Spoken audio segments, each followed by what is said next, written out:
നമ്മുടെ സ്ലൈമോർ എന്നാണ് ഇപ്പൊ ഗോബ്ലിൻസ് എല്ലാം നല്ല രീതിയിൽ വീടെല്ലാം ഉണ്ടാക്കാൻ തുടങ്ങിയിട്ടുണ്ട്. അവരെല്ലാം ഭയങ്കര പ്ലാനിങ്ങോട് കൂടിയാണ് ഇപ്പൊ എല്ലാം ചെയ്യുന്നത്. അതിനൊക്കെ കൂടുതലായിട്ട് പറഞ്ഞ് അവരെ ഇതാക്കേണ്ട ആവശ്യം വന്നില്ല. അവർക്ക് ഇപ്പൊ നല്ല രീതിയിൽ ചിന്തിക്കാനുള്ള ശേഷി കൂടിയിട്ടുണ്ട് എന്ന്. അത് മാത്രമല്ല ഇപ്പൊ ഉണ്ടാക്കുന്ന വീടെല്ലാം ഭയങ്കര സ്ട്രോങ്ങും കൂടിയാണ്. പിന്നെ ആ റിമ്രോ ഒരു വീട്ടിന് മുമ്പിലുള്ളതാണ് കാണിക്കുന്നത്. റിമ്രോ വീട്ടിന്റെ ഉള്ളിൽ കയറി പോയിട്ട് മാസ്ക് പുറത്തെടുക്കുന്നതാണ് കാണിക്കുന്നത്. എനിക്ക് പറയാവുന്നതാണ്, ഞാൻ ഫൈനലി ഈ മാസ്ക് ശരിയാക്കി. നമ്മുടെ ശിശുവിന്റെ മാസ്ക് ആണിത്. മാസ്ക് നോക്കി പറയാവുന്നതാണ്, ശിശു ഞാൻ ഈ മാസ്ക് എപ്പോഴും എൻ്റെ ഒപ്പം തന്നെ വെക്കുന്നു. എന്നിട്ട് നമ്മുടെ സ്ലൈം എന്ത് ചെയ്ത് ഒരു ഫണ്ണി രീതിയിൽ ഭയങ്കരമായിട്ട് ചിരിക്കുന്നതാണ്, എന്തോ ക്രൈസി ഐഡിയ ഉള്ള പോലെ. എന്നിട്ട് എന്ത് ചെയ്ത് അവനെ ഒരു ഹ്യൂമൻ ഫോമിലേക്ക് ആ സ്കില്ല് ഉപയോഗിച്ച് മാറുന്നതാണ്. എന്നിട്ട് മൊത്തം നോക്കുന്നതാണ്. മൊത്തം അവന് ഹ്യൂമൺ ആയിട്ട് മാറിയതിൻ്റെ രീതിയിൽ കേൾവി ശക്തിയെല്ലാം നോക്കുന്നതാണ്. എനിക്ക് പറയുന്നതാണ്, ഞാൻ സ്ലൈമായി മാറുമ്പം കൂടുതൽ കേൾവി ശക്തിയുണ്ട്. അത് എൻ്റെ എബിലിറ്റി കാരണമായിരിക്കാം, മാജിക് സെൻസിൻ്റെ കാരണമായിരിക്കണം സ്ലൈമായിരിക്കും കൂടുതൽ കേൾക്കുന്നത്. പിന്നെ ഗ്രേറ്റ് സേജിനോട് ചോദിക്കുന്നതാണ്, നീ എൻ്റെ ഒരു ക്ലോൺ ഉണ്ടാക്കാൻ എന്നെ സഹായിക്കുമെന്ന്. ആ ഫയർ ഡീമൻ്റെ സ്കില്ലായിട്ടുള്ള ആ ക്ലോൺ ഉണ്ടാക്കുന്ന പോലെ എനിക്കും എൻ്റെ ഒരു ക്ലോൺ ഉണ്ടാക്കാൻ പറ്റുമെന്ന്. ഇത് കേട്ട് ഗ്രേറ്റ് സേജ് പറയുന്നതാണ്, അതെ നീ ഓനെ പ്രെഡിറ്റർ എബിലിറ്റി ഉപയോഗിച്ചിട്ട് അബ്സോർബ് ചെയ്തുകൊണ്ട് തന്നെ ഓൻ്റെ എബിലിറ്റി നിനക്കിപ്പോൾ ഉണ്ട് എന്ന്. അങ്ങനെ നമ്മുടെ സ്ലൈം അവൻ്റെ ഡ്യൂപ്ലിക്കേറ്റ് ഉണ്ടാക്കുന്നതാണ് കാണിക്കുന്നത്. റിമ്രു ആ ഡ്യൂപ്ലിക്കേറ്റ് ചെയ്ത് നോക്കിയിട്ട് പറയുന്നതാണ്, ഓ കുഴപ്പമില്ല, പക്ഷേ എൻ്റെ എർത്തിലുള്ള ഹ്യൂമൻ ഫോമിനെ പോലെയൊന്നും ഇല്ല, പക്ഷേ ഇത് കാണാൻ നല്ല ക്യൂട്ടായിട്ടുണ്ട്. ഇതിൻ്റെ ജെൻഡർ എന്താണെന്ന് എനിക്ക് നോക്കണമല്ലോ എന്ന് പറഞ്ഞിട്ട് നമ്മുടെ സ്ലൈം ഒളിഞ്ഞു നോക്കുന്നതാണ് കാണിക്കുന്നത്. പക്ഷേ നോക്കിയപ്പോൾ ആണെങ്കിലോ ജെൻഡറേ ഇല്ല. എനിക്ക് ഡ്രസ്സർ ഇട്ടിട്ട് പറയുന്നതാണ്, എനിക്ക് ഭയങ്കര സങ്കടമുണ്ട്, ഞാൻ ജെൻഡർലെസ് ആയതുകൊണ്ട്. സ്ലൈം എന്തിക്കുന്നതാണ്, അങ്ങനെ ക്ലോൺ ഉണ്ടാക്കാൻ പറ്റുമെങ്കിൽ എനിക്ക് ക്ലോണിൻ്റെ ഷേപ്പും മാറ്റാൻ പറ്റൂലേ. അങ്ങനെ നമ്മുടെ സ്ലൈം പിന്നെയും ക്ലോൺ ഉണ്ടാക്കുന്നതാണ്. എന്നിട്ട് ഒരു ഭയങ്കര ബോഡിയിലുള്ള ഒരാണായിട്ടുള്ള ഒരു ആളെ ഉണ്ടാക്കുന്നതാണ്. പിന്നെ മാറ്റിയിട്ട് ഒരു പെണ്ണായിട്ടുള്ള ആക്കുന്നതാണ്. എന്നിട്ട് സ്ലൈമിനെ മനസ്സിലാക്കുന്നത്, ഞാൻ എന്തൊക്കെയാണ് ചെയ്യുന്നത്, ഞാൻ ഇങ്ങനെ ചെയ്യാൻ പാടില്ല. ഭയങ്കര ഓക്വേർഡ് സിറ്റുവേഷനായി. എന്ത് പറയാന്ന് വെച്ചാൽ ഞാൻ ഇങ്ങനെ ചിന്തിക്കാനേ പാടില്ലേനു. പിന്നീട് അവിടെ റീഗുഡ് എന്നാണ് കാണിക്കുന്നത്. റീഗുഡ് മറ്റേ എന്തൊക്കെയാണ് അവിടെ വില്ലേജിൽ നടക്കുന്നതെന്നോ അങ്ങനത്തെയുള്ള കാര്യങ്ങളെല്ലാം സ്ലൈമിനോട് പറയുന്നതാണ്. സ്ലൈം പറയുന്നുണ്ട്, ഓക്കെ അങ്ങനെയെല്ലാം നടക്കുന്നതെന്ന്. റീഗുഡ് ചോദിക്കുന്നത്, സാർ നിങ്ങൾ ഫുഡൊന്നും കുറേ ദിവസമായിട്ട് കഴിക്കില്ലല്ലോ, നിങ്ങൾക്ക് ഫുഡൊന്നും ആവശ്യമില്ലേന്ന്, ശരീരത്തിന് ഫുഡ് വേണ്ടേന്ന്. നമ്മുടെ റിമ്രു പറയുന്നതാണ്, സത്യം പറഞ്ഞാൽ ഞാൻ സ്ലൈം അതുകൊണ്ട് തന്നെ എനിക്ക് ഫുഡ് കഴിക്കേണ്ട ആവശ്യമില്ല. പിന്നെ എനിക്ക് ഇല്ല, ഞാൻ ഹ്യൂമൺ ആണ്, എനിക്കിപ്പോൾ ടേസ്റ്റ് ഫീൽ ചെയ്യും, എനിക്കിപ്പോൾ എന്തായാലും ഫുഡ് കഴിക്കണം, നമുക്ക് എന്തായാലും ഒരു പാർട്ടി അറേഞ്ച് ചെയ്യാന്ന് പറഞ്ഞിട്ട് റീഗുഡ് പറയുന്നതാണ്, സാർ നമ്മളെപ്പുറം കഴിക്കുന്നതിൽ നമുക്ക് സന്തോഷമുണ്ട് തന്നെ പറയുന്നതാണ്. ബാക്കി കാര്യങ്ങളെല്ലാം ഞാൻ ഇപ്പം തന്നെ തയ്യാറാക്കാന്ന് പറഞ്ഞിട്ട് നമ്മുടെ റീഗുഡ് ഓടുന്നതാണ്. പിന്നെ സ്ലൈമിനാണ് കാണിക്കുന്നത്. സ്ലൈമായിരിക്കുമ്പോൾ സ്ലൈമാന്ന് വിളിക്കുക, അല്ലാത്ത റിമ്രു എന്ന് വിളിക്കുക. റിമ്രു മനസ്സിലാക്കുന്നതാണ്, ഇനി എന്തായിരിക്കും ഇന്നത്തെ ഭക്ഷണം, ഇന്ന് എന്തൊക്കെ കഴിക്കാൻ പറ്റും എന്നല്ല വായിൽ വെള്ളം ഊറിയിട്ട് ചിന്തിക്കുന്നതാണ്. ഇതിൽ കുറേയധികം ഫുഡ്സ് എല്ലാം ചിന്തിച്ചിട്ട് പോന്നേനു. അന്നേരമാണ് അവിടെ നമ്മുടെ റിമ്രു ഹണ്ടർ ടീമിൻ്റെ അടുത്തെത്തി, അഥവാ കാട്ടിൽ മറ്റേ മൃഗങ്ങളെല്ലാം പിടിക്കാൻ പോകുന്ന ഫുഡിന് വേണ്ടിയിട്ട്. അപ്പോൾ ഇവരോട് ചോദിക്കുന്നതാണ്, നിങ്ങൾ എന്തിനാ ഇന്ന് പിടിക്കാൻ പോകുന്നതെന്ന്.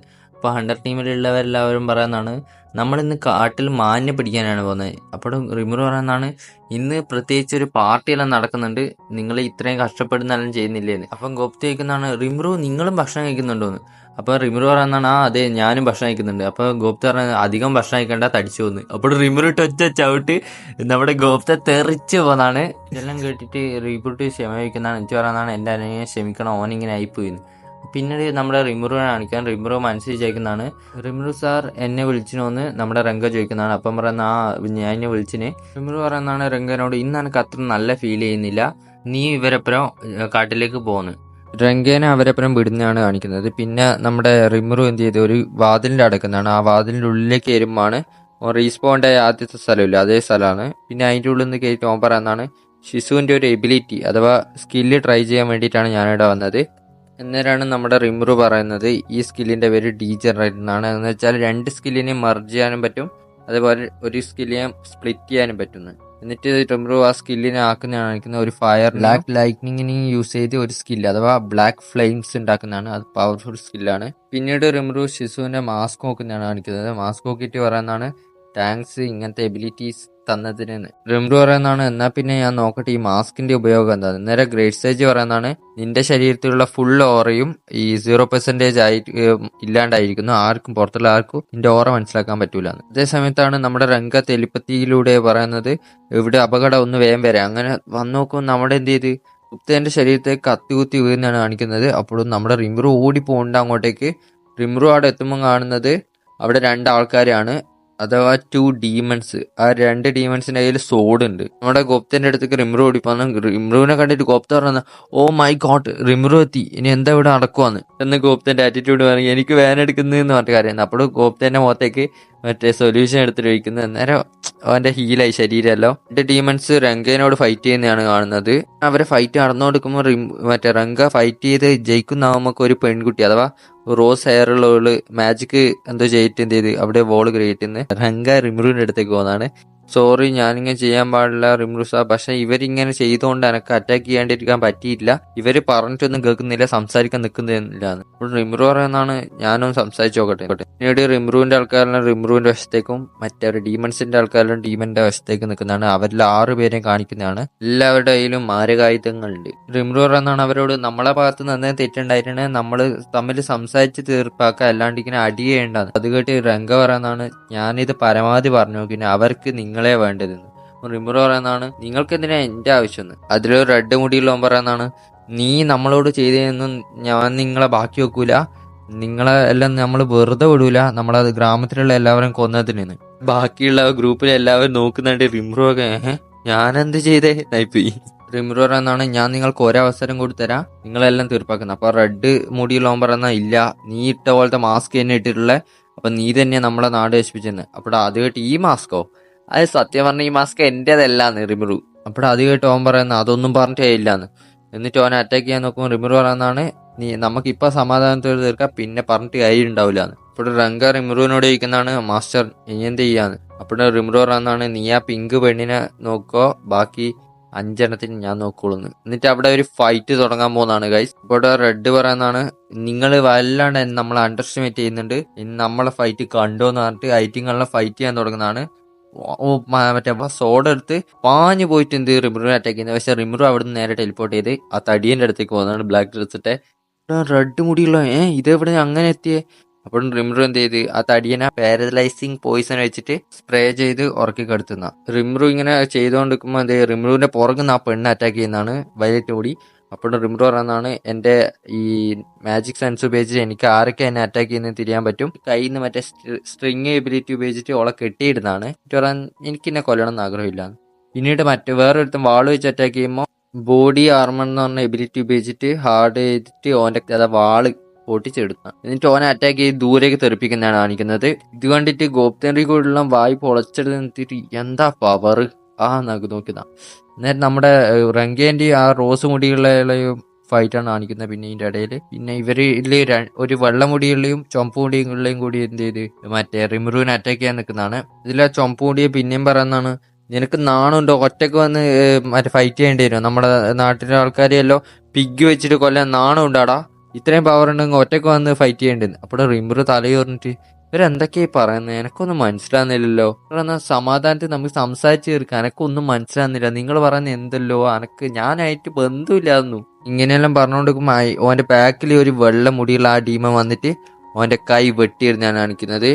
ഇതെല്ലാം ഇങ്ങനെ വെട്ടുന്ന കണ്ടിട്ട് റിമ്രുവിന് ചെറുങ്ങ ദേഷ്യം വരുന്നുണ്ട്. വൈറ്റ് മുടിയൻ പറയുന്നതാണ്, ഓ ഞാൻ നിന്റെ തലയാണ് വെട്ടാൻ ശ്രമിച്ചത്, പക്ഷെ കൈയായി പോയി, ജസ്റ്റ് മിസ്.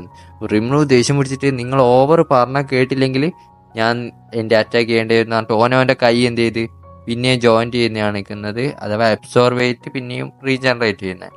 ഇതൊരു എബിലിറ്റിയാണ്, ഇൻസ്റ്റന്റ് റീജനറേഷൻ എന്ന് പറഞ്ഞാൽ. എന്നിട്ട് റിമ്രു പറയുന്നതാണ്, നിങ്ങൾ പറഞ്ഞാൽ കേൾക്കൂലെന്ന്. അന്നേരം അപ്പടെ അതിൽ ഒരു റെഡ് മുടി എന്ത് ചെയ്ത് ഫയർ അറ്റാക്ക് ചെയ്യുന്നതാണ് റിമ്രുവിനെ കത്തിക്കുക. എനിക്ക് പറയുന്നതാണ്, ഇപ്പൊ അവൻ കരിഞ്ഞില്ലാണ്ടാവുന്നു. അത് കേട്ടിട്ട് ആ വെള്ളമുടി പറയുന്നതാണ്, എനിക്കങ്ങനെ തോന്നുന്നില്ലാന്ന്. റിമ്രു ആ തീ കൂടി നടന്നു വരുന്നതാണ് കാണിക്കുന്നത്. റിമ്രു ആ തീന്ന് പുറത്തേക്ക് വന്നിട്ട് പറയുന്നതാണ്, നിങ്ങൾക്ക് ശരിക്കും എന്റെ പവറിൽ കാണണ്ടെന്ന് പറഞ്ഞിട്ട് ആ മാസ്ക് ഊരുന്നാണ്. മാസ്ക് ഇട്ടാലാണ് ഓണ് 0 ആയിട്ട് ആർക്കും അവന്റെ പവർ ഇരില്ല. മാസ്ക് ഊരിയപ്പോ അവന്റെ ഓറ, ആ പവർഫുൾ ഓറ കണ്ടിട്ട് അവരെല്ലാം ഞെട്ടിപ്പോയി, ഇതെന്താണ് ഇത്രയും ഡിമോണിക് ഓറ. റിമ്രു പറയുന്നതാണ്, നിങ്ങൾ പറഞ്ഞാൽ കേൾക്കൂലെങ്കിൽ ഇന്നാ പറഞ്ഞിട്ട് ബ്ലാക്ക് ഫ്ലെയിംസ്, അത്രയും പവർഫുൾ ആയിട്ടുള്ള അവന്റെ ബ്ലാക്ക് ഫ്ലെയിംസ് മേലോട്ട് ഇരുന്നതാണ്. അപ്പൊ അത് കണ്ടിട്ട് ഇവരെല്ലാം ഞെട്ടിപ്പോന്ന്, ഇത്രയും പവർഫുൾ അറ്റാക്കോ, ഇത് എവിടുന്നാണെന്ന്. റിമ്രു ഈ അറ്റാക്ക് കാണിച്ചുകൊണ്ട് പറയാന്നാണ്, സത്യം പറഞ്ഞാൽ നിങ്ങൾ പറയുന്ന ഒന്നും എനിക്ക് മനസ്സിലാകുന്നില്ല, നമുക്ക് സംസാരിച്ച് തീർക്കേണ്ടേ ഉള്ളൂ എന്ന്. അപ്പോൾ ആ റോസ് മുടിയുള്ള ആ പെണ്ണ് മനസ്സിൽ വിചാരിക്കുന്നതാണ്, ഇത് എവിടുന്ന ഇത്രയും വലിയ പവറോ, ഈ സ്കില്ലിലേക്കുള്ള പവർ പുറത്തുനിന്നല്ല, സ്വന്തം ശരീരത്തിൽ നിന്ന് ഇത് എടുക്കുന്നത്. ഇത് എന്ത് ടീമനാണ്. റിമ്രു അതിന്റെ ഒരു ചെറിയ അറ്റാക്ക് ഒരു കല്ലിന്റെ മേലെ കൊടുക്കുന്നതാണ്. ഇത് കണ്ടിട്ട് ഇവർ ഞെട്ടിപ്പോ. അന്നേരം റിമ്രു മനസ്സിലാക്കുന്നതാണ് ഇനിയെങ്കിൽ ഇവര് പറഞ്ഞാൽ കേട്ടാ മതിയെന്ന്. അന്നേരം ആ ചുമപ്പ് മുടിയുള്ളവൻ കേൾക്കുന്നില്ല. ഓൻ എന്നിട്ട് പറയുന്ന, നീ എന്ത് ചെയ്താലും സാറില്ല, ഞാൻ നിന്നെ ബാക്കി വെക്കൂല എന്ന് പറഞ്ഞിട്ട് ഓനെ അറ്റാക്ക് ചെയ്യാൻ വേണ്ടി മുമ്പോട്ടേക്ക് പോകുന്നതാണ്. അപ്പോഴെ ആ റോസ് മുടിയുള്ള ആ പെണ്ണ് എന്നിട്ട് നേരെ വെക്കുന്നതാണ് നടുവിൽ. എന്നിട്ട് പറയുന്നതാണ്, നീ എന്താ വിചാരിക്കുന്നത്, ഇത്രയും വലിയ പവറുള്ള ആൾക്ക് എന്താ നമ്മളെ ആ സിറ്റിയെ ഒറ്റ നിമിഷം കൊണ്ട് നശിപ്പിച്ചൂടെ? അല്ലെ ഇയാൾക്ക് ഒറ്റ ഒരാൾ മതി നമ്മൾ ആ സിറ്റിയെ മൊത്തം നശിപ്പിക്കാൻ. ഇനി എന്തിന് പിഗിനെ വെച്ച് ആ വില്ലേജ് നശിപ്പിക്കേണ്ട ആവശ്യമോ? ഇത്രയും പവർഫുൾ ആൾക്ക് ഒറ്റയ്ക്ക് നശിപ്പിക്കേണ്ടേ ഉള്ളൂ. നീ ഒന്ന് പറഞ്ഞേ കേൾക്ക്, ഒന്ന് സമാധാനിക്ക്. അപ്പോൾ ഓൻ ചിന്തിക്കുന്ന സത്യമാണല്ലോ, ഇത്രയും പവർഫുൾ ആയിട്ടുള്ള ഇവന് ഒറ്റയ്ക്ക് നശിപ്പിക്കേണ്ടേ ഉള്ളൂ. അപ്പൊ ഇവനാവൂല.